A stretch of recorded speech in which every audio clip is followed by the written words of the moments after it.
Look, I'm not saying the Galactic Council has a stick up its collective posterior about humans joining their little space club, but when your welcome packet includes a 47-page disclaimer about aggressive tendencies, unpredictable behavioral patterns, and concerning lack of self-preservation instincts, you start to get the picture. Apparently, being the newest species to achieve faster-than-light travel makes you the cosmic equivalent of that kid who shows up to the fancy dinner party in torn jeans and combat boots. But hey, at least they let us in, right? Right? The Nexus Station, because of course they'd named their diplomatic hub something that sounds like a rejected sci-fi movie title, sprawled across 7 interconnected rings, each one representing a different sector of galactic civilization. Think of it as the universe's most expensive mall, except instead of teenagers loitering around the food court, you've got 4-armed diplomats arguing over trade routes while their pet translation matrices buzz around their heads like caffeinated hummingbirds.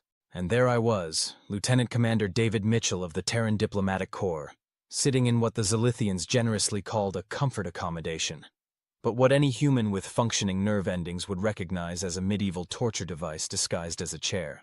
The meeting had been going on for approximately 6 hours, which in Galactic Standard Time translated to forever and then some.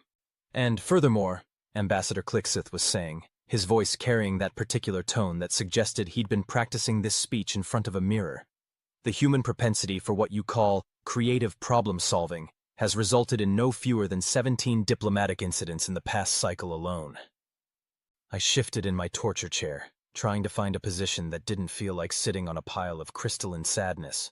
With respect, Ambassador, I think incidents might be a strong word for the Centauri Prime Elevator situation, he interrupted, his blue-green skin taking on a deeper hue that I'd learned meant either deep thought or mild indigestion. The Proxima B agricultural misunderstanding, the infamous Vega Prime. Okay, I held up a hand. Look, nobody could have predicted that their sacred ceremonial fruit would explode when exposed to human saliva. And technically we did solve their fruit fly problem. The gathered representatives, a collection of beings that looked like someone had raided the special effects department of every B-movie ever made, exchanged what I could only assume were meaningful glances. The Zilithian delegation huddled together, their crystalline appendages chiming softly in what I'd been told was their version of whispering. The Craxian representative, who looked like someone had decided to give a praying mantis both a liberal arts education and anger management issues, simply stared at me with compound eyes that reflected my own decidedly unimpressed face back at me in triplicate. The point, said Councillor Vex High, her voice carrying the kind of authority that comes from being 3,000 years old and thoroughly fed up with everyone's nonsense, is that humans have a documented tendency to improvise. Is that bad? When your improvisation involves repurposing diplomatic gift exchanges into improvised explosive devices, yes, Commander Mitchell. Yes, it is bad. I opened my mouth to defend humanity's admittedly creative approach to problem-solving when the commotion started. Now, when I say commotion, I don't mean the gentle rustle of confusion you might expect in a civilized diplomatic setting. I mean the kind of full-throated argument that makes you immediately start looking for the nearest exit, while simultaneously reaching for your phone to record what's about to go viral. Voices were raised, well, the ones that had voices. The others were doing their species' equivalent of raised voices, which included but was not limited to rapid color changes, aggressive pheromone releases, and what sounded suspiciously like someone gargling marbles while simultaneously having an existential crisis. The source of the disturbance wasn't hard to spot.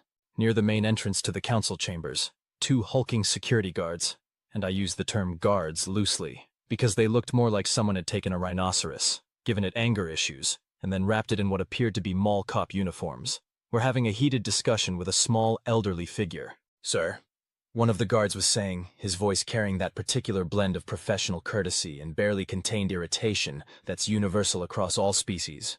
You cannot remain in the facility without proper payment verification. The elderly alien, and he was definitely elderly, even by galactic standards where some species measure age in geological epochs, was hunched over a walking stick that looked like it had seen better millennia. His skin had that translucent quality you see in old parchment, marked with the kind of intricate scarring that suggested either a very interesting life or a very unfortunate hobby. When he spoke, his voice carried the weight of years, and the unmistakable tone of someone who had exactly 0 patience left for bureaucratic nonsense. Young ones, he wheezed. I have been coming to this station since before your species discovered fire. I think I can manage one more visit. Station regulations are station regulations, sir, no exceptions. I found myself leaning forward in my torture chair, partly because the scene was more interesting than listening to Ambassador Clixith recite the Galactic Code of Conduct for the 15th time, and partly because there was something about the old guy that reminded me of my grandfather. Not in appearance, Grandpa had been decidedly more human and significantly less translucent, but in the way he carried himself. That particular brand of dignified stubbornness that comes from having survived long enough to stop caring what other people think. Perhaps, the old alien continued, his voice taking on an edge that would have made a diplomat proud. You could contact Station Administrator Thixinal. I believe you'll find that my account has been temporarily delayed. Sir, your account has been flagged as delinquent for the past 3 cycles. Station policy requires... Station policy, the elderly figure interrupted, straightening up to his full height, which was still significantly shorter than the guards, but somehow seemed more imposing, was written by beings who had the luxury of never having to choose between dignity and dinner. And that's when I made what would later be recorded in official diplomatic logs as either a brilliant gesture of interspecies goodwill or a monumentally stupid decision that somehow worked out. The jury's still out on which one it actually was. I stood up from my chair, ignoring the immediate chorus of disapproval from the assembled council members, and walked over to the commotion. The guards noticed me approaching, kind of hard not to, considering humans tend to stand out in crowds like neon signs in libraries, and their professional demeanor shifted into that particular brand of wariness reserved for unknown variables. "Excuse me," I said, employing the universal diplomatic technique of smiling while speaking in a tone that suggested I was definitely not asking. "Is there a problem here?" The first guard, whose name tag read something that looked like someone had sneezed while typing, straightened up. "Sir, this is a private matter between station security and an elderly gentleman who seems to be having some financial difficulties," I finished. "How much does he owe?" The question clearly wasn't what anyone had been expecting. The guards exchanged glances. The old alien looked at me with what I hoped was curiosity, rather than suspicion. And from behind me I could hear the unmistakable sound of Ambassador Clixith making that noise Zilithians make when they're about to have a diplomatic aneurysm. "Sir," the second guard said, "station policy prohibits the discussion of private financial—" "I'm asking because I'm thinking about paying it," I interrupted. "Surely you can tell me how much we're talking about." This caused what I can only describe as a momentary system crash among everyone present. The guards looked like someone had just asked them to solve calculus using only interpretive dance. The old alien was staring at me with eyes that held depths I couldn't even begin to fathom. And from the council chambers behind me came the sound of what I assumed was frantic diplomatic whispering, although it sounded more like someone running a blender full of wind chimes. The amount is 1,732 galactic standard credits," the first guard finally managed. I whistled low. That was actually a significant chunk of change, even by human standards. Not bankruptcy-inducing, but definitely enough to make your credit card company send you a concerned email. For what? Station fees, accommodation surcharges, meal supplements, and... The guard consulted his tablet. 17 separate charges for what's listed as philosophical consulting services. That last part made me pause. Philosophical consulting? The old alien coughed, a sound like wind through autumn leaves. Young beings often require guidance in matters of existential significance. I provide perspective. He runs an unlicensed therapy practice in the lower observation deck. The second guard clarified helpfully. Ah. I nodded as if this made perfect sense, which, in the context of a space station that housed several hundred different species, with presumably several hundred different approaches to mental health, it actually kind of did. Well, that seems reasonable. "Commander Mitchell," came Ambassador Clixeth's voice from behind me, carrying the kind of diplomatic alarm usually reserved for accidentally declaring war on someone. "What exactly are you doing?" I turned around to face the assembled council, acutely aware that I was now the center of attention in a way that was probably going to result in a very awkward conversation with my superiors later. "I'm paying this gentleman's bill."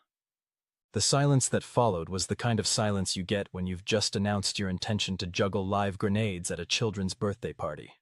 It stretched out long enough for me to start wondering if maybe this hadn't been such a good idea after all. And then it was broken by a sound I hadn't expected. Laughter. Not human laughter. I was apparently the only human in the immediate vicinity crazy enough for this particular brand of impromptu charity, but something that sounded like wind chimes mixed with the gentle hum of contentment.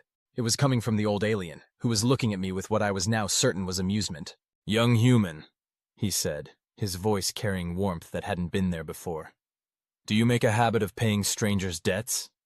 "Only when the strangers are getting hassled by mall cops," I replied, which got another laugh. "Besides, philosophical consulting sounds like a legitimate business expense. I'll write it off as a diplomatic outreach initiative." "Commander." Ambassador Clickseth's voice had reached that particular pitch that suggested he was one more surprise away from requiring medical attention. "This is highly irregular. So is threatening to evict elderly philosophers from space stations," I shot back. "Look, it's my money. It's his bill. And unless there's some galactic law against random acts of kindness that I missed in my orientation packet, I don't see the problem." I pulled out my diplomatic credit chip.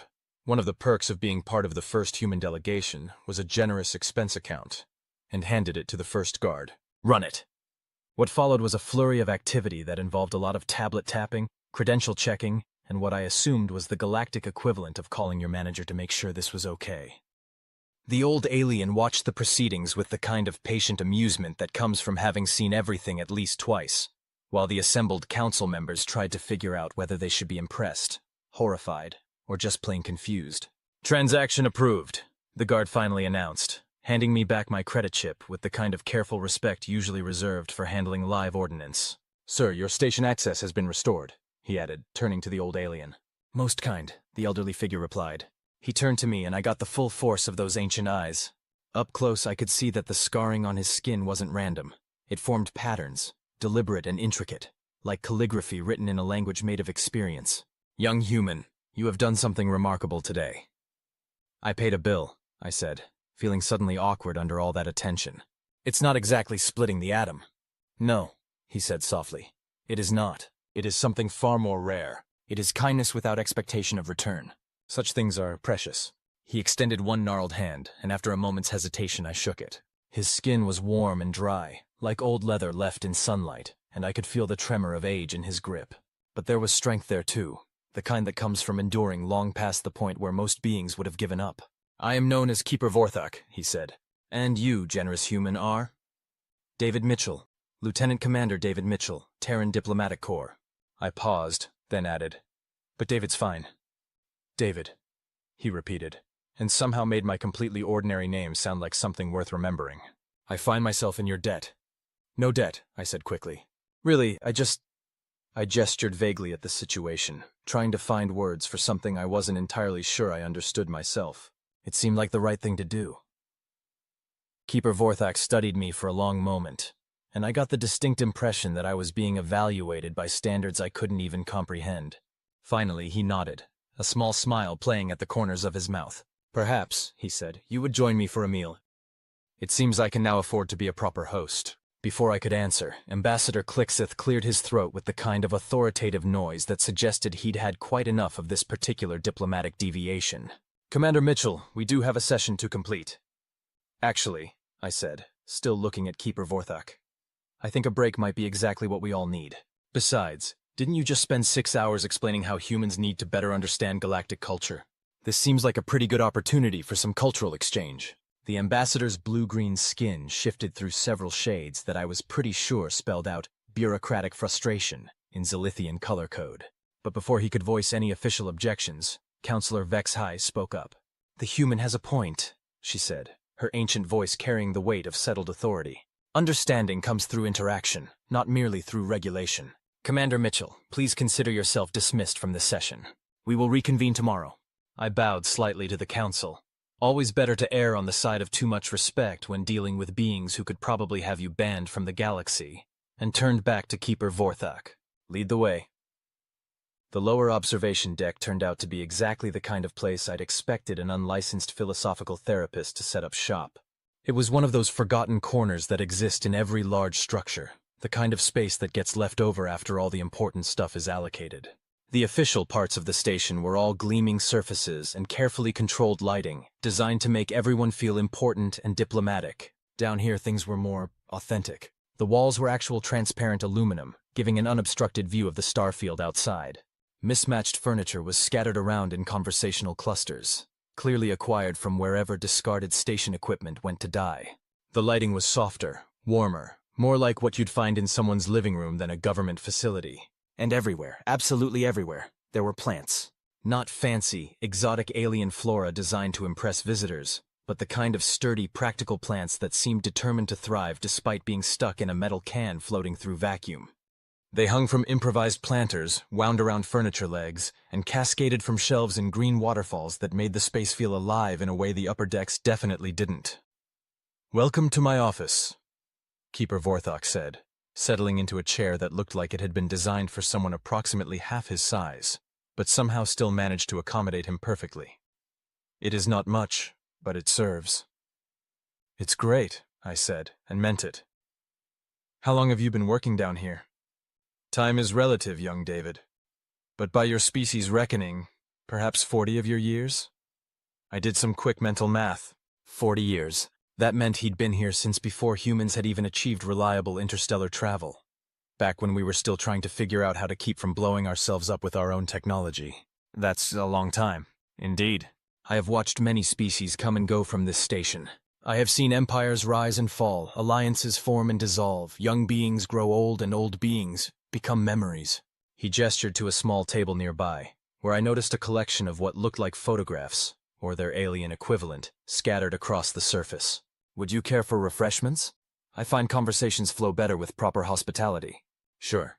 He moved with the careful deliberation of age, but there was nothing frail about it.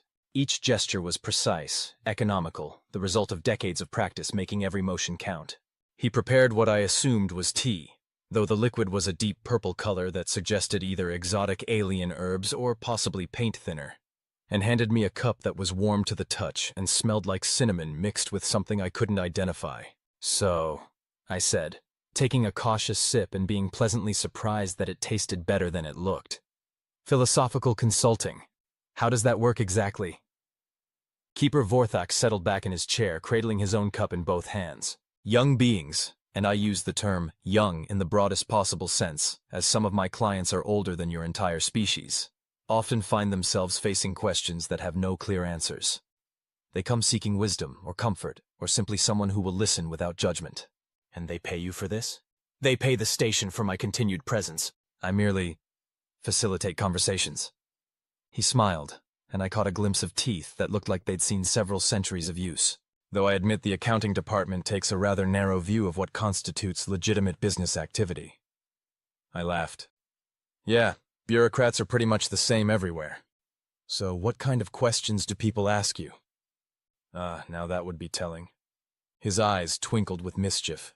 "Client confidentiality is sacred, even in unlicensed therapy. But I can tell you that the fundamental questions remain remarkably consistent across species. Am I loved? Do I matter? What happens when I die? How do I find meaning in suffering? Why do bad things happen to good beings?" Heavy stuff. The heaviest. Though I find that young beings often discover their own answers simply by speaking the questions aloud. My role is merely to provide a safe space for such discoveries. I took another sip of the purple tea, which was definitely growing on me, and looked around the space with new appreciation.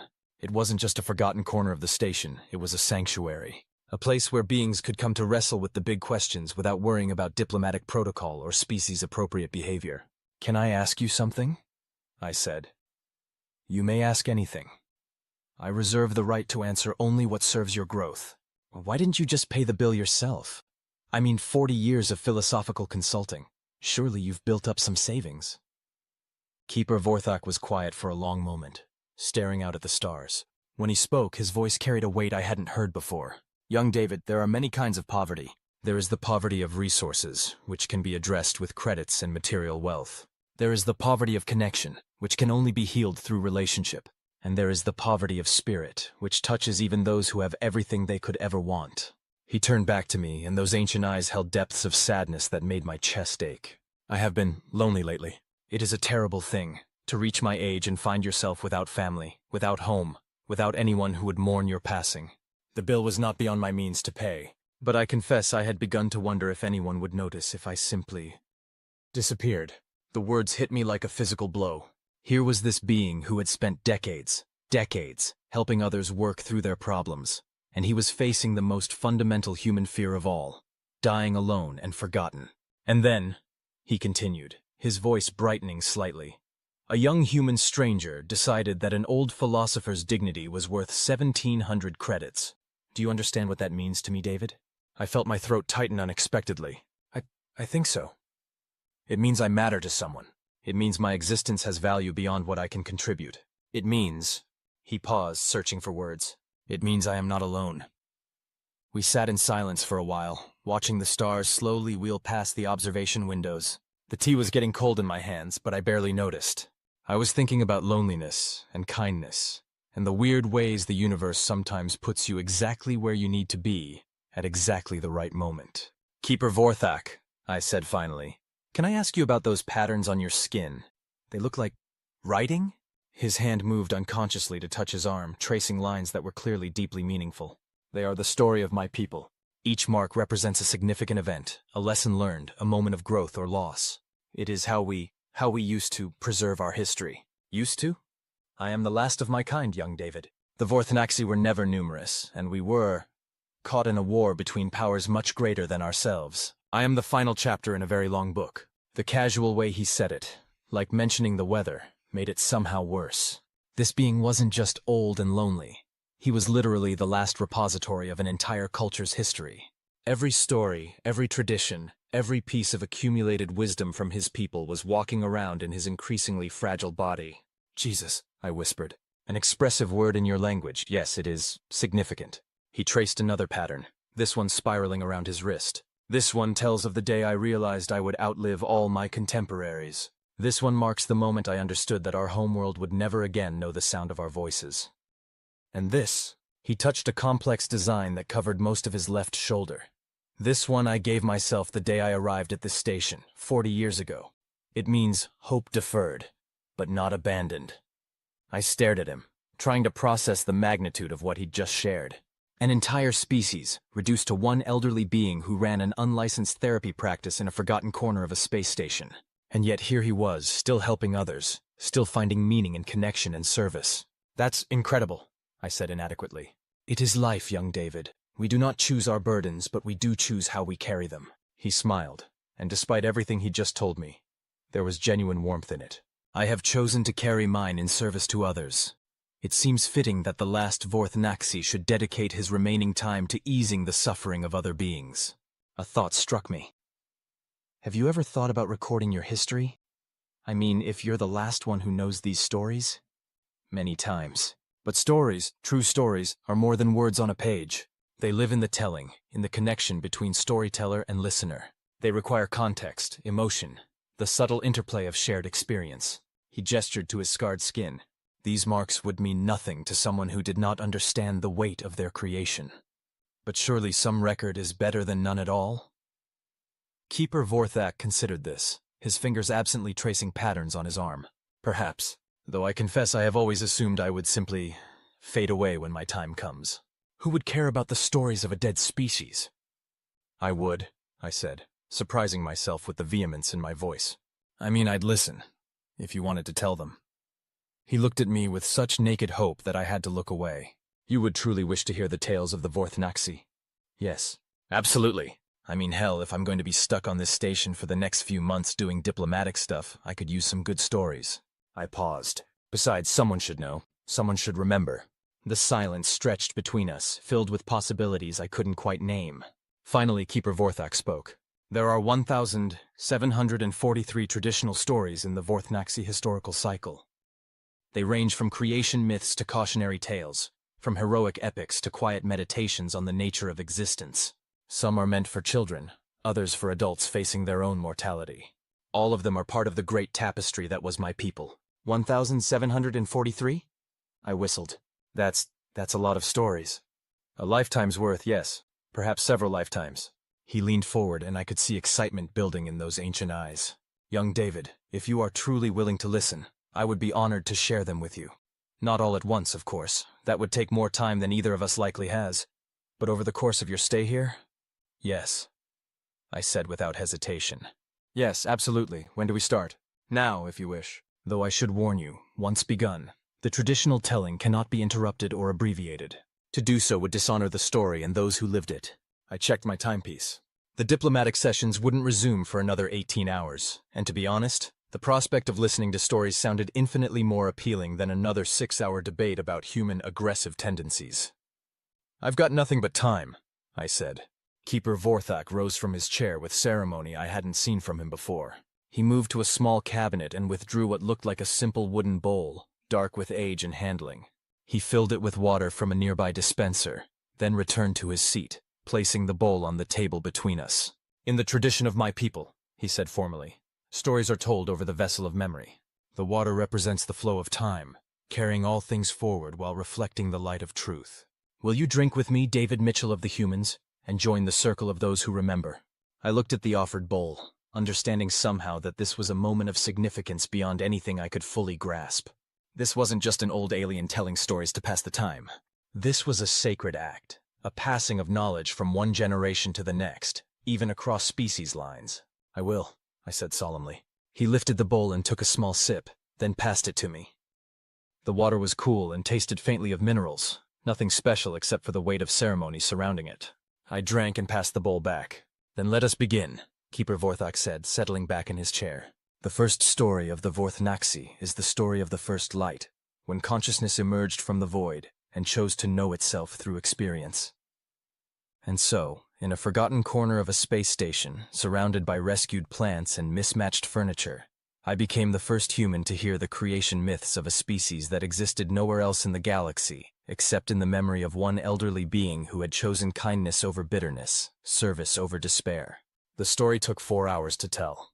4 hours of rich imagery, complex philosophy, and emotional depth that made me understand why these tales couldn't simply be written down and filed away. They were living things, requiring the breath of the storyteller and the imagination of the listener to truly exist. When it was finished, we sat in silence for a while, the weight of ancient wisdom settling between us like comfortable fog. "That was," I began, then stopped, lacking adequate words. "It was a beginning," Keeper Vorthak said gently. "The first thread in a very long tapestry. Are you certain you wish to see the whole design?" I thought about my diplomatic duties, about the reports I'd have to write, and the meetings I'd have to attend. Then I thought about the fact that I was possibly the only being in the galaxy who would ever hear these stories, the final audience for the cultural heritage of an entire species. "I'm certain," I said. 3 weeks later, I was sitting in Ambassador Clixith's office, trying to explain why my diplomatic effectiveness ratings had gone through the roof, while my attendance at official functions had plummeted to somewhere below concerning, and well into potentially career-ending. "Commander Mitchell," the ambassador said, his skin cycling through what I'd learned were the Zalithian equivalents of confusion, frustration, and mild panic. "Your latest report on galactic cultural integration is unprecedented." "Thank you, sir." That was not necessarily a compliment. He gestured to the tablet in front of him, which I assumed contained my latest diplomatic filing. "In the past 3 weeks, you have somehow managed to negotiate a successful trade agreement with the Craxian Collective, mediate a border dispute between the Centauri Republic and the Vega Alliance, and apparently convince the notoriously xenophobic Andromedans to consider opening diplomatic relations with Earth." "It's been a productive few weeks," I agreed. "And you did all of this while spending an average of 6 hours per day in the lower observation deck with an unlicensed therapist." "Philosophical consultant," I corrected. "And yes, sir." Ambassador Clixith made that noise again, the one that sounded like a blender full of frustrated wind chimes. "Commander, I need you to explain to me how listening to alien bedtime stories has somehow turned you into our most effective diplomat." I leaned back in my chair, a much more comfortable chair than the medieval torture devices they used in the council chambers, and considered how to explain something I was only just beginning to understand myself. "Sir," I said slowly, "what do you think diplomacy is about?" "Treaties, trade agreements, establishing mutually beneficial relationships between species while minimizing conflicts that could lead to—" "Stories," I interrupted. "I beg your pardon?" "Stories, sir. Every species, every culture, every individual being has stories that explain who they are, where they came from, what they value, what they fear. Traditional diplomacy treats these as background noise, something to be acknowledged politely before getting to the real business of economics and politics."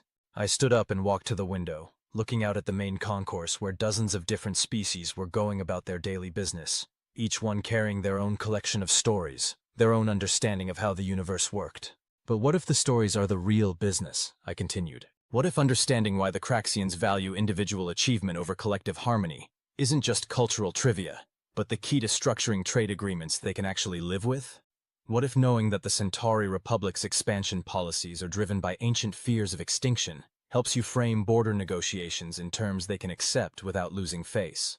Ambassador Clixith was quiet for a moment, his skin shifting to a more thoughtful shade of blue. And you learned this from bedtime stories? I learned it from watching Keeper Vorthok tell bedtime stories, I corrected. Do you know what makes him so effective at helping other beings work through their problems? It's not that he gives them answers. It's that he helps them understand their own stories, the narratives they tell themselves about who they are and what their lives mean. I turned back to face the ambassador. Sir, every being that comes to him is carrying some version of the same story. I am alone, I am misunderstood, I am not valued. And somehow, just by listening, really listening to their stories, he helps them discover new chapters, better chapters. And this has practical applications in diplomacy? Everything has practical applications in diplomacy if you think about it right.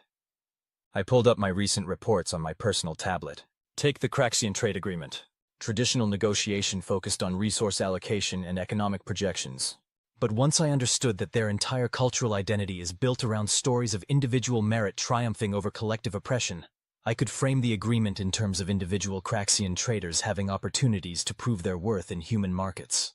Ambassador Clixth consulted his own tablet. Your success rate has been remarkable. Because I'm not trying to impose human story templates on alien problems. I'm learning their stories first, then figuring out how to write new chapters that include productive relationships with humanity. The ambassador was quiet for a long moment, his skin cycling through several shades I couldn't interpret. Finally, he looked up at me. Commander, I'm going to ask you something, and I want you to answer honestly. Are you making this up as you go along? I grinned. Absolutely, sir. But isn't that what humans are supposedly good at? Creative problem solving? That got me something that might have been a laugh. Indeed. Very well, Commander. Continue your philosophical consulting sessions, but I expect detailed reports on how these insights translate into practical diplomatic outcomes. Yes, sir. I was halfway to the door when he called after me. Commander, this Keeper Vorthok, his people's stories, are they worth preserving? I paused, thinking about the past 3 weeks. The creation myths that explained how consciousness chose to experience itself through limitation and growth. The heroic epics about beings who found strength in vulnerability and wisdom in accepting help.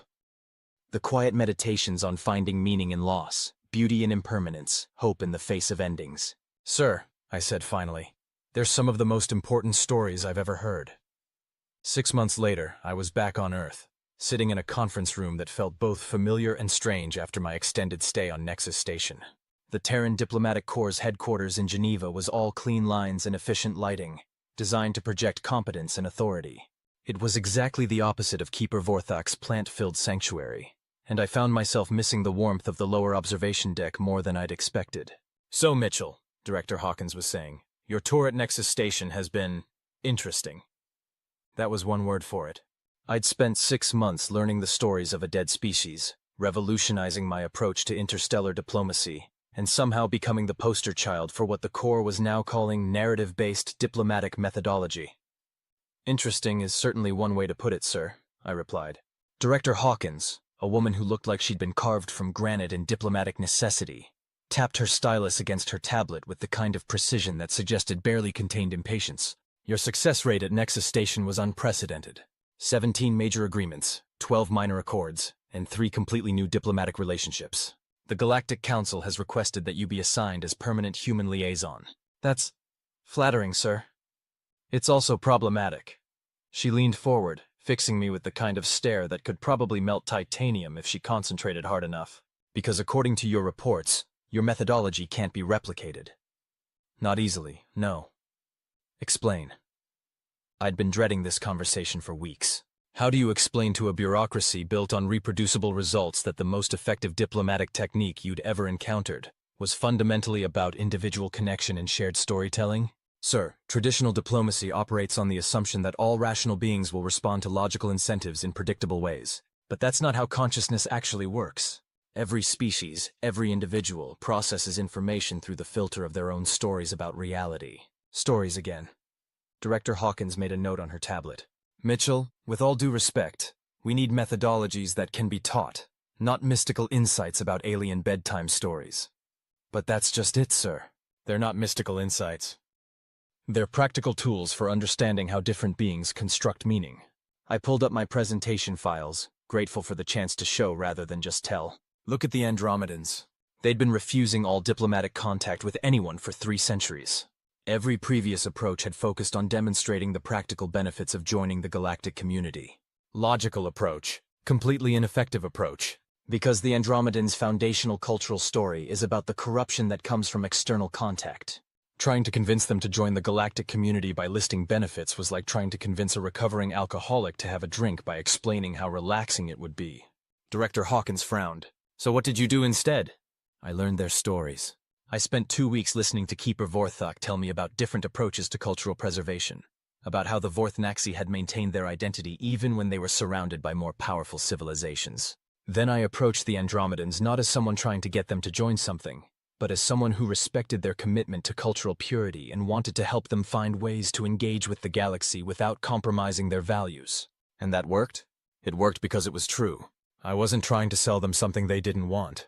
I was helping them discover that what they actually wanted, cultural preservation and controlled interaction, was achievable through limited diplomatic contact.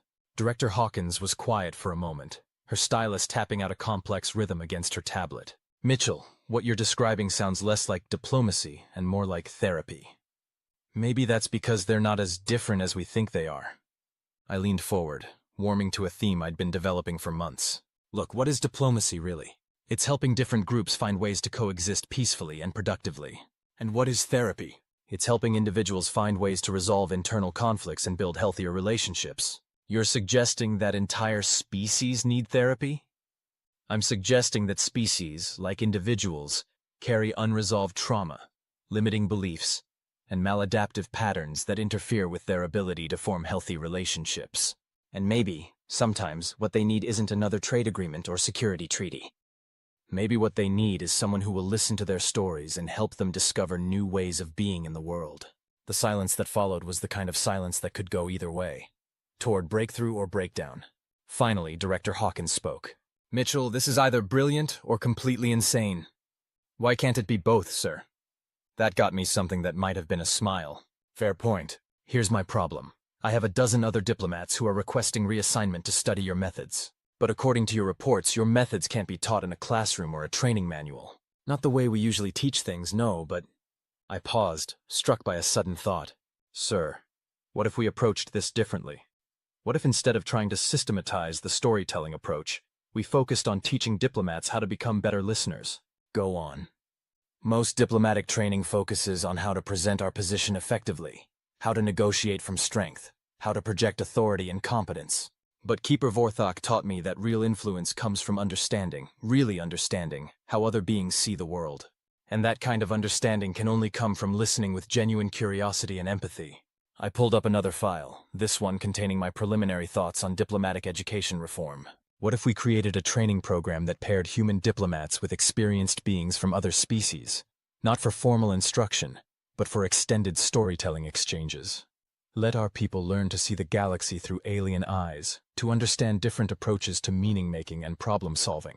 Director Hawkins studied my proposal, her expression unreadable. You're talking about a fundamental shift in how we approach interstellar relations. I'm talking about an approach that actually works. Sir, in 6 months using these methods, I accomplished more than most diplomatic missions manage in years. And it wasn't because I'm particularly brilliant or charismatic. It was because I learned to care about the beings I was negotiating with as individuals, not just as representatives of political entities.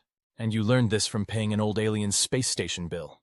The blunt summary made me laugh. When you put it like that, it sounds pretty ridiculous. Mitchell, the best diplomatic breakthroughs usually sound ridiculous in hindsight. The question is whether this particular ridiculousness can be turned into policy. She made another note on her tablet. I'm going to authorize a pilot program. 6 months. 3 volunteer diplomats, working with approved cultural advisors from different species. If the results support your theories, we'll consider broader implementation. Thank you, sir. I think you'll be pleased with the... I'm not finished. Her voice carried the kind of authority that made you immediately shut up and pay attention. The pilot program will be conducted at Nexus Station, under your supervision, which means you'll be going back. I felt something inside my chest unclench that I hadn't even realized was tight. Sir, Thank you. Don't thank me yet.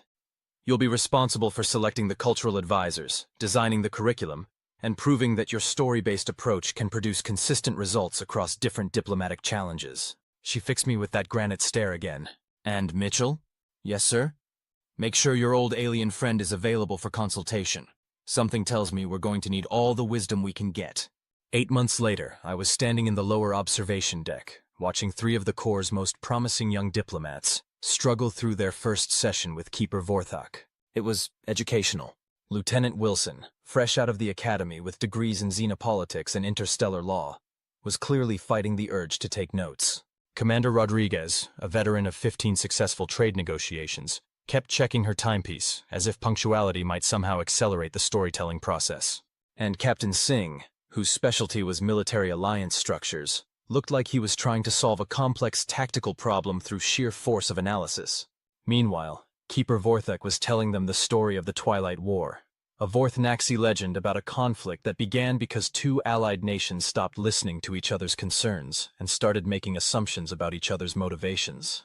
It was one of my favorites, partly for its intricate plot structure, and partly because it perfectly illustrated how good intentions could lead to catastrophic misunderstandings. The moral of the story, Singh said the moment Keeper Vorthok finished, is obviously about the importance of maintaining clear communication channels during alliance negotiations. I winced internally. That was exactly the kind of reductive thinking that missed the point entirely. Keeper Vorthok, bless him, simply smiled with the patience of someone who had been teaching slow students for longer than human civilization had existed.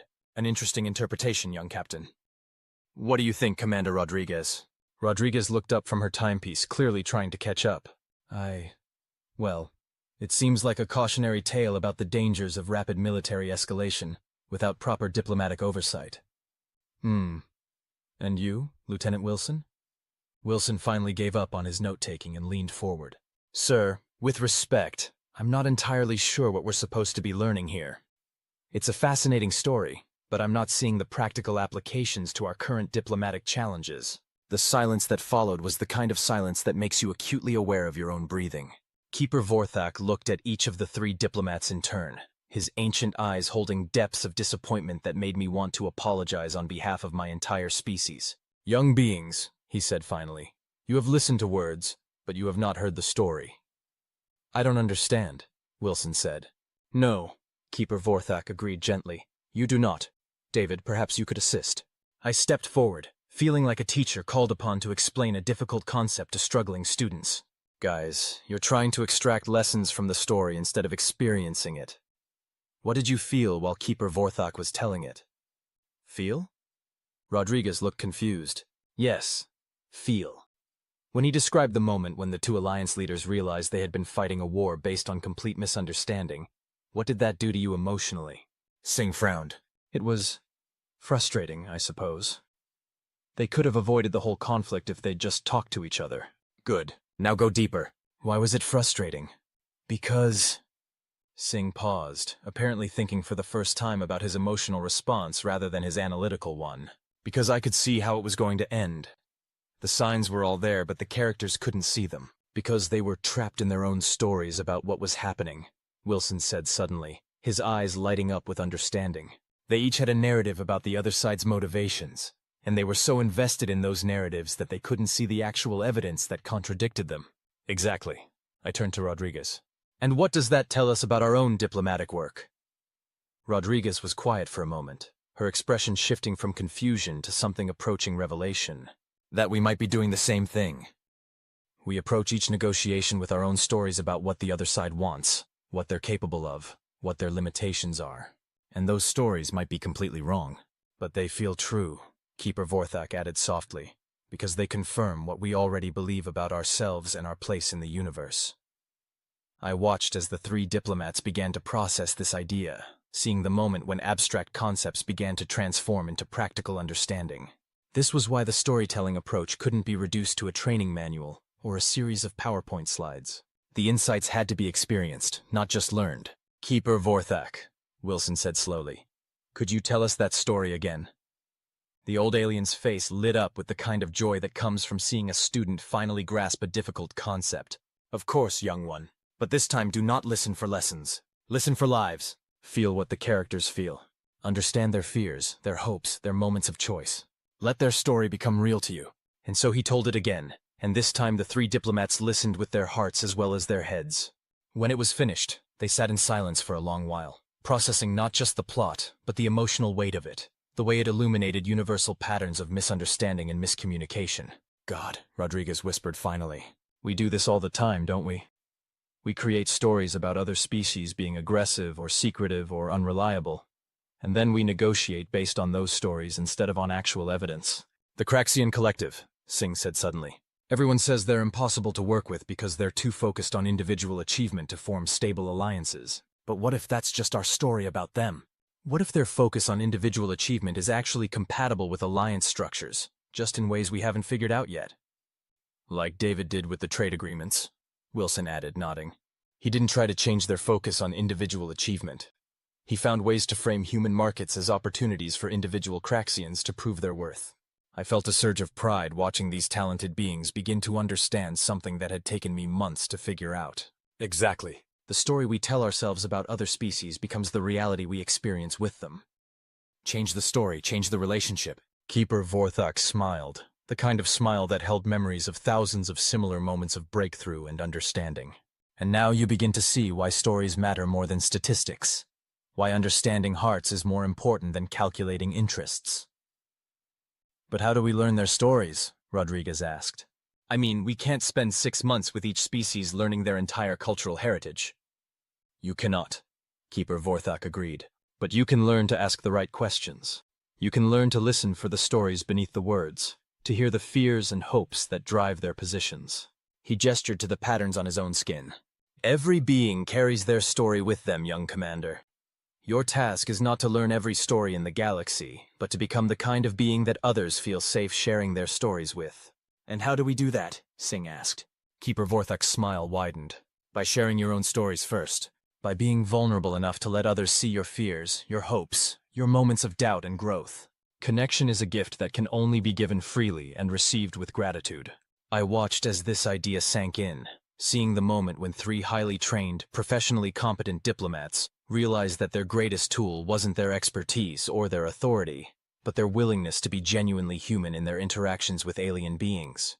Holy shit, Wilson breathed, then immediately looked embarrassed. Sorry, sir, this changes everything, doesn't it?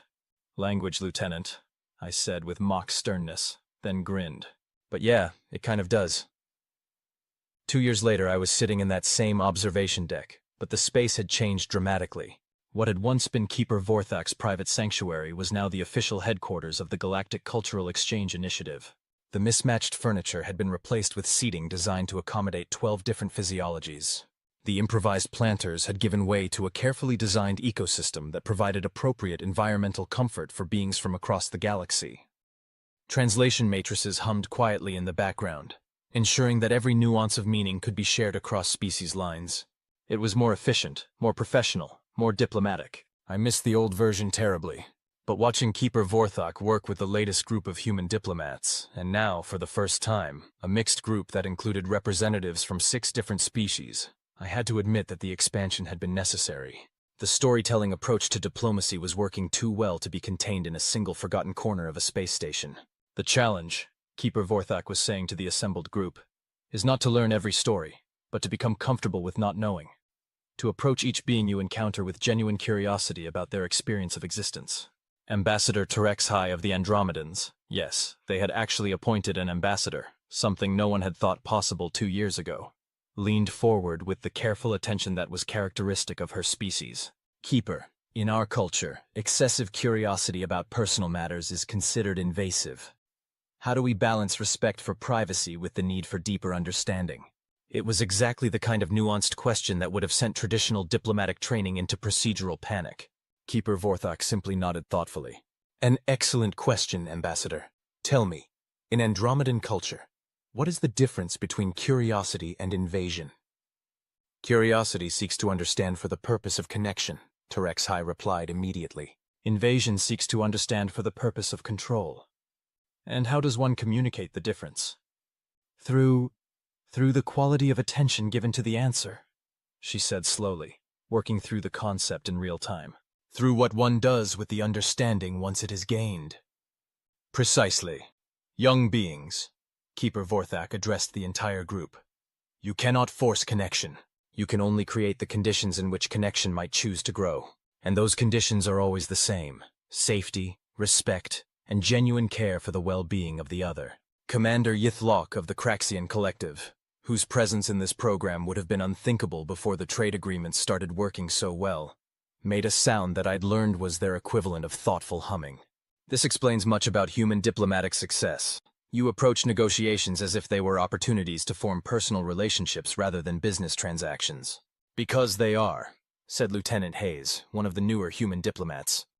I mean, ultimately, all diplomacy is about relationships between beings, right? The trade agreements and security treaties are just the formal expression of those relationships. But humans take this further than most species, observed Dr. Kethvar of the Centauri Republic.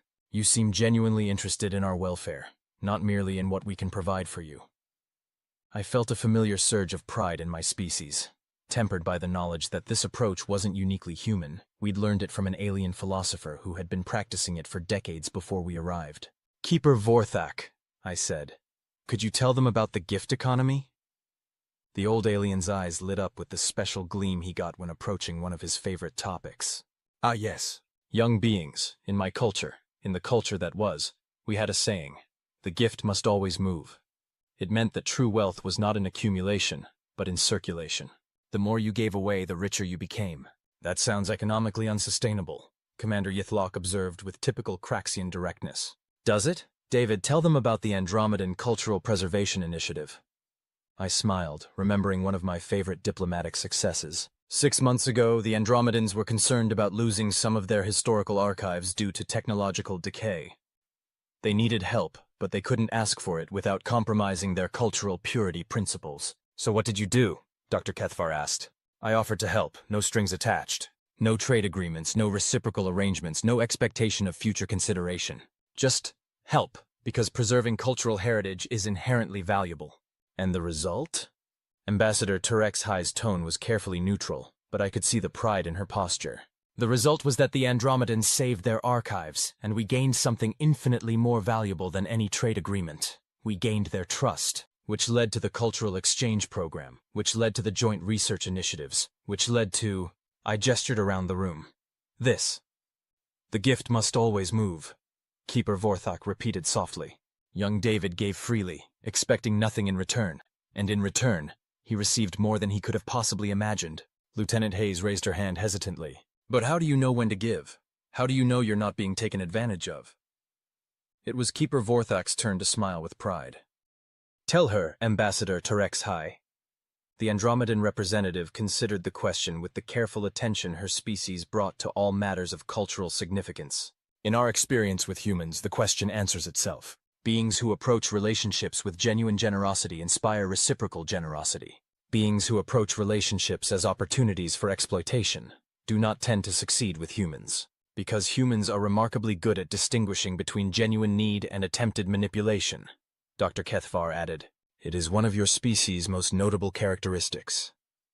We've had a lot of practice, I said dryly, which got a laugh from the humans in the group, and what I assumed were the alien equivalents of laughter from everyone else. Commander Yithlok leaned back in his chair, a piece of furniture that had been specifically designed to accommodate Craxian physiology, complete with support structures for his secondary arms.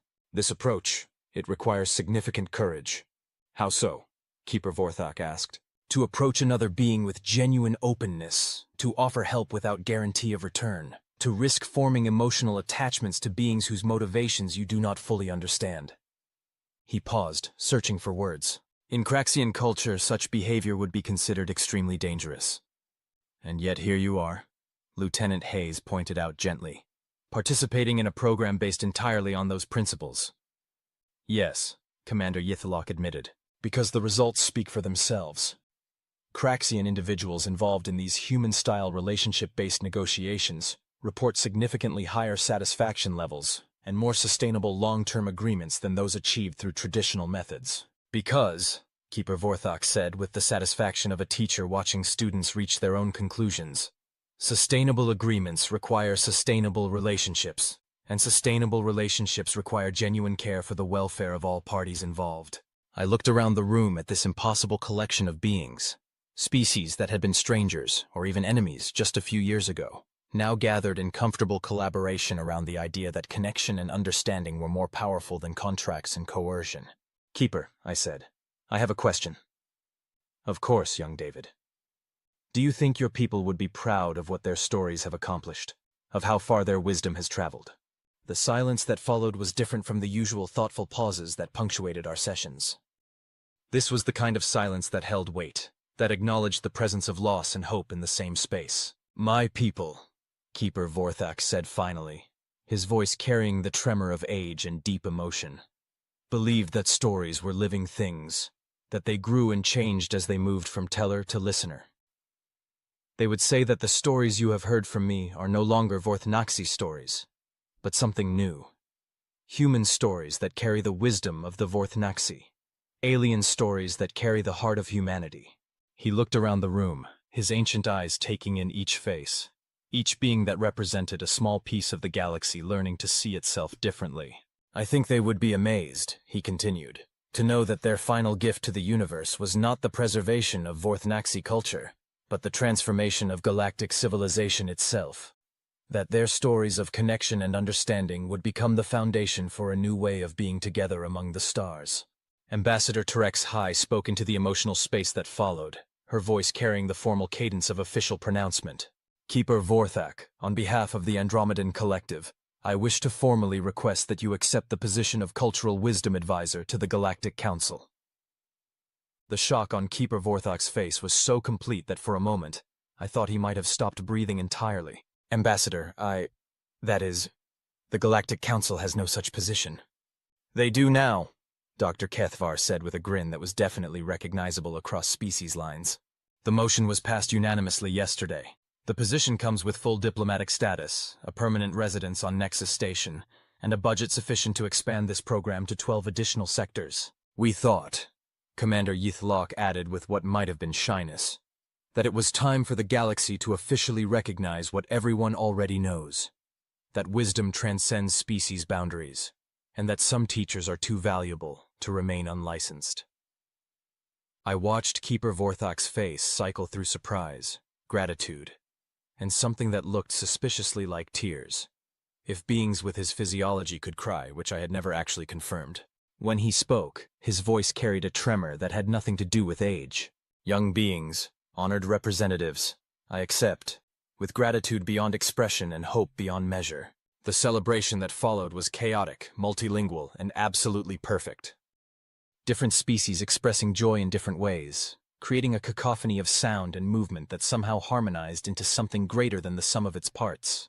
And in the middle of it all, I found myself thinking about a moment 2 years ago, when I had made a simple decision to pay an old alien's bill, never imagining that it would lead to this. A galaxy learning to see itself as a community rather than a collection of competing interests, wisdom flowing across species boundaries like water finding its level, and one elderly philosopher finally receiving the recognition he had earned through decades of quiet service. Stories I thought really were living things, and this one was just getting started. Epilogue from The Galactic Cultural Exchange Initiative, a 5-year report, by Dr. Rebecca Walsh, Director of Interspecies Relations, Terran Diplomatic Corps. The transformation of galactic diplomacy over the past 5 years has been nothing short of revolutionary. What began as one human diplomat's impulsive act of kindness has evolved into a comprehensive framework for interspecies understanding that has reduced conflicts by 73% while increasing successful treaty negotiations by 340%. The Mitchell methodology, as it has come to be known in diplomatic circles, much to Commander Mitchell's embarrassment, is now taught at diplomatic academies across 17 different species. The core principles are deceptively simple. Approach every interaction with genuine curiosity about the other being's experience. Listen for the stories that shape their worldview, and prioritize relationship building over transaction completion.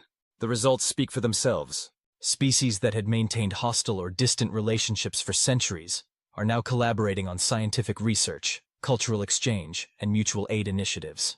The Andromedan Collective, once the galaxy's most isolationist civilization, now hosts annual storytelling festivals that draw participants from across the known systems. The Craxian Collective has reformed their entire economic structure around gift economics, principles that prioritize circulation of wealth over accumulation. Perhaps most remarkably, the mortality rate among elderly beings in galactic society has dropped significantly, with social isolation, once a leading cause of premature death across multiple species, becoming increasingly rare as communities implement Keeper Vorthak's Circle of Stories support networks. Keeper Vorthak himself, now in his 5th year as Cultural Wisdom Advisor to the Galactic Council, continues to work tirelessly to expand understanding across species boundaries. His personal motto, "Connection is the only cure for the disease of separation," has become something of an unofficial slogan for the new diplomacy. When asked about the secret to his success, Commander Mitchell invariably redirects credit to Keeper Vorthak and the wisdom of the Vorthnaxi people. When pressed about his own contributions, he typically shrugs and says, "I just paid attention." It turns out that's rarer than it should be, but it's not exactly rocket science. This humility is itself characteristic of the new diplomatic approach, which emphasizes collaboration over competition, wisdom over expertise, and connection over control. As Keeper Vorthak often reminds his students, the greatest gift we can give another being is our full attention. Everything else is just paperwork. The implications extend far beyond diplomacy. Medical research has accelerated dramatically as species share their healing traditions and biological insights. Technological development has benefited from diverse perspectives and collaborative innovation. Even art and literature have flourished as beings discover new ways of expressing universal experiences across cultural boundaries. Looking forward, the Galactic Cultural Exchange Initiative plans to expand its reach to include newly contacted species, ensuring that first contact protocols prioritize understanding and relationship building over resource assessment and strategic positioning. The goal, in Keeper Vorthak's words, is a galaxy where every being knows that they matter, that their story has value, and that they are never truly alone. It seems fitting that this transformation began with a simple act of recognition, one being acknowledging the dignity and worth of another. In paying an elderly alien space station bill, Commander Mitchell didn't just solve an immediate problem. He started a story that continues to write itself across the stars, one connection at a time. The old Vorthnaxi saying has proven prophetic. The gift must always move, and in moving it transforms everything it touches. Dr. Walsh serves as Director of Interspecies Relations for the Terran Diplomatic Corps, and is a graduate of the first class of the Keeper Vorthak Cultural Wisdom Program. She is currently working on a comprehensive analysis of post-contact civilization development patterns across 12 species. End.